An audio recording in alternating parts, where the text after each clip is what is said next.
Philip asked me to talk about my experiences celebrating the Spring Festival in China.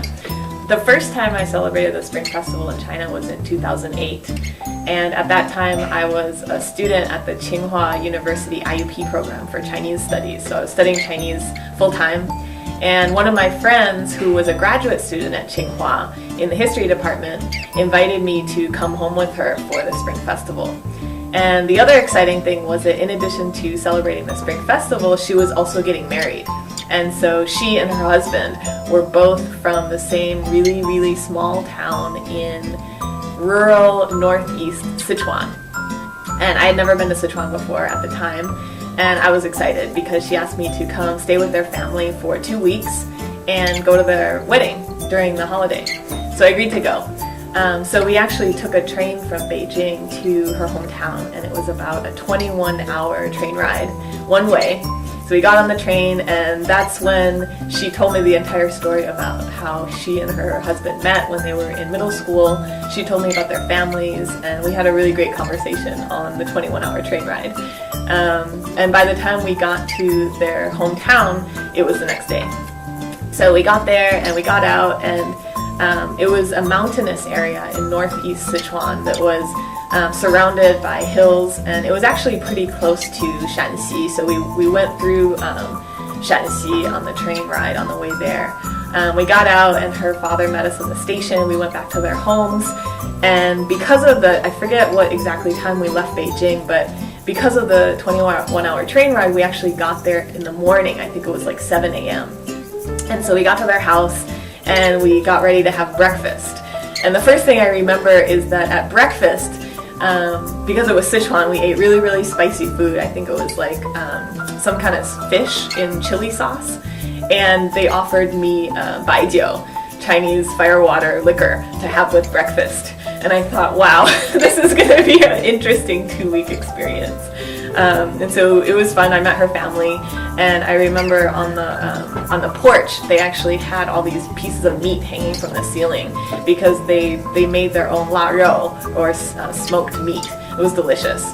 And we went around their house, and we had a great time. So we went from one family member to the next each day, eating big meals. By the end of the trip, I think I actually gained 10 pounds in 2 weeks because I was just eating so much delicious food. It was like the most delicious food I ever had in my life. So we had fun. One of the things I remember is walking through the town where she was from.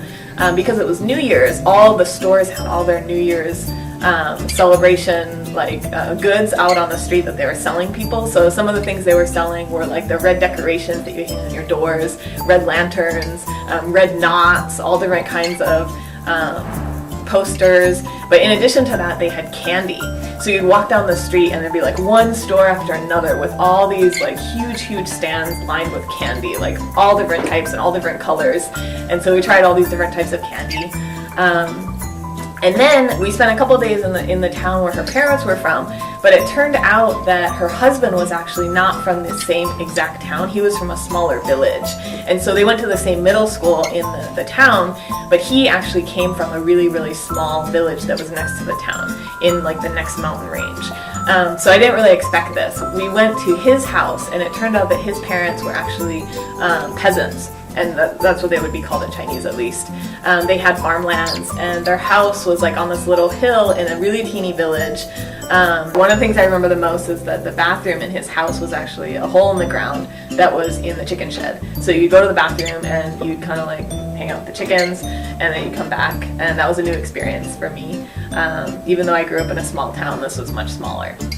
And so the most exciting part of being in his village was that they were getting married for New Year's, and they actually had 2 weddings. One was in the town, which was more like a normal wedding held in a restaurant. But the other wedding was in the husband's hometown. And it turns out that in that hometown, when you have weddings, you actually have the wedding out on the street, because there's just one street that goes through the town. So, and everybody in the town is invited. So on the day of the wedding, we got up and everybody was cooking, everybody was getting ready for the wedding, and because the wedding was being held on the street, that's where all the preparations were taking place. So there were people lighting the fireworks on the street to kind of get excited and create the mood. So there were little pieces of red paper everywhere. But then also all the women from the village were helping to make the food for the wedding. And so I woke up and I looked outside and they had these big round steam I guess containers for steaming things were about this big, and they were in stacks on the street, and they had like one area where there was fire, and people would be like continuously putting wood on the fire, and then they would take these big steam things and set them on the fire and like steam food one by one, and then they would stack them back up, and so you had these like billows of steam coming out. You could smell the food. It was delicious. And so there were so many people at the wedding that they couldn't actually all fit into one like area, because they actually had chairs set up in their garage.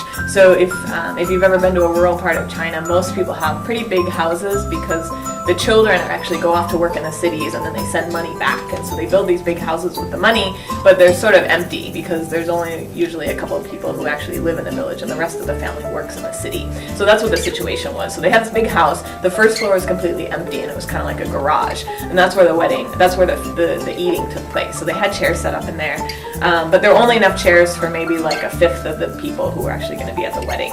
So they had rounds of eating. So everybody would come, everybody would sit down, and they'd bring the food and they'd bring the alcohol and you'd eat, and then they'd send everybody out and the next group of people would come in. So it kind of happened all day with one meal after another after another. And what else happened? So there were little kids running around, and the wedding was wonderful because after we ate, I think we had the wedding first, but anyway, the wedding took place out on the street, and they had a live band, they had people singing, they had people dancing, and it actually snowed that day, so it was snowing during the wedding. And I just remember how exciting it was that like all the people from the village walked down and they were milling about, singing along and watching the wedding take place. And then we ate we were actually the last round of food because we were the friends of the bride and groom, and so we got to eat everything that was left over at the very end, and we got to drink all the rest of the alcohol at the end and have fun. It was a great time. And I'm trying to think what else happened that was kind of memorable from that trip. I think the main thing was just meeting my whole friend's family and just having fun. And I know I remember. Last thing I wanted to recount. So on the night of the Spring Festival, there was a tradition in this town because there was a local god that had a temple in the town. And I can't remember the name of the god, but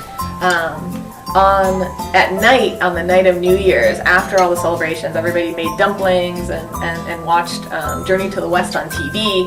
And then at night, around midnight, people would go, mostly the young people, because the old people were sleeping by this point.